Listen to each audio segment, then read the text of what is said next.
The numbers are in for the best places to work in the federal government. The blue ribbon winners this year are NASA, the Government Accountability Office, and the Congressional Budget Office.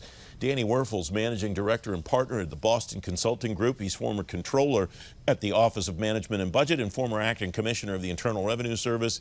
Danny, it's good to see you again. You and I have talked about the best places to work in government numbers from the Partnership for Public Service. I think this is like the 8th or 9th year running. Why is this something that's important to you on either a personal or a professional level, Danny? Well, because it makes the point that the workforce matters. We care about government workers, their morale, their engagement. You know, we measure it because it's important to leaders in government to understand where they are in the rankings, and it motivates organizations to do better to engage their workforce. And you know, an engaged workforce is a more productive one. And I've said this many times on your show and others, whether you're a fan of small government or big government, you want your government to work. And the government won't work if the people aren't engaged and productive. And activities like this help create engaged workforce and help communicate to leaders what they need to do to improve managing these workforces. One of the trends I see in this year's numbers, Danny, is that the winners keep winning. The rich get bigger, get richer in one sense. NASA, GAO, CBO. What do they know or what do they do that other organizations should be trying to know or do more of? Well, the one thing that the government has going for it, when you look at engagement scores, especially against the private sector, one area that the public sector consistently scores higher on is connection to mission. And I think NASA really perfects this. I mean, obviously, we all grow up knowing about NASA's mission. It's exciting, it's inspiring, even if you're not at NASA.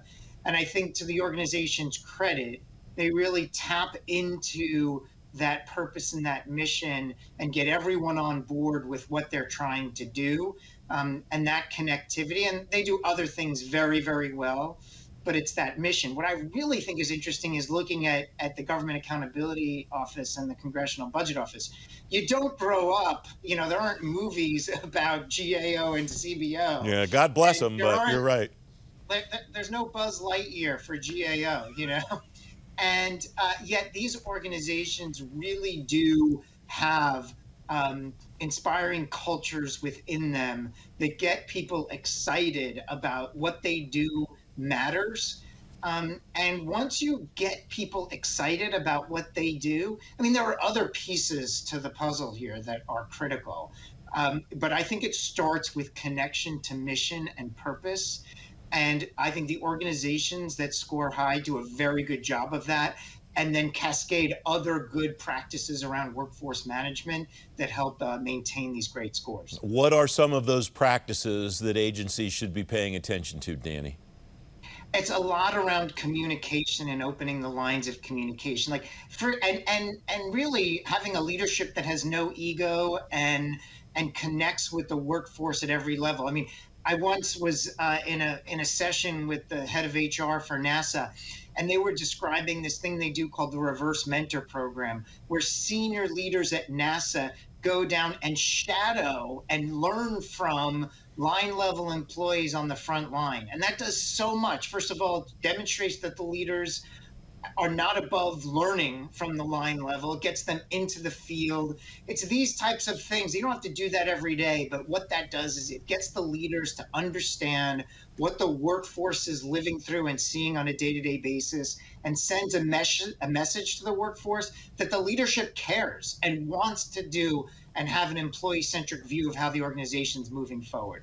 I just want to be very clear. When I was laughing at your comment earlier, I was laughing at your comment and not the idea of GAO or CBO and the tremendous success that they've had, not just this year, but historically in the best places to work in government. And it was funny to me because I was just on a website last night looking at graphic T-shirts of all things, and this company's selling a NASA T-shirt. And that's why I laughed, because I was imagining how many GAO T-shirts they would probably sell if they were doing that. When you're in an agency like that, that maybe is not having the success that they're having, and you don't have a mission that's so high profile, as you say, no Buzz Lightyear for some of these organizations, what do you do to make sure that you're engaging your employees on the level that organizations like that are engaging their employees and making them so happy, as employees that I've talked to in both of those organizations are, to work there, Danny?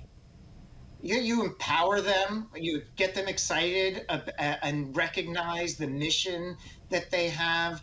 I tell people one of the highlights of my life was having lunch at one point with Buzz Aldrin, but I also had lunch with Gene Dodaro, and he's inspiring too, because he follows a true north around better government, and cares deeply about the organization that he's serving, and the employees and their journey. And that care is genuine, and it translates. And so it really does start with the leadership that is focused on a legacy of leaving the organization that they're leading in a better place versus their own reputation or their own, kind of profile.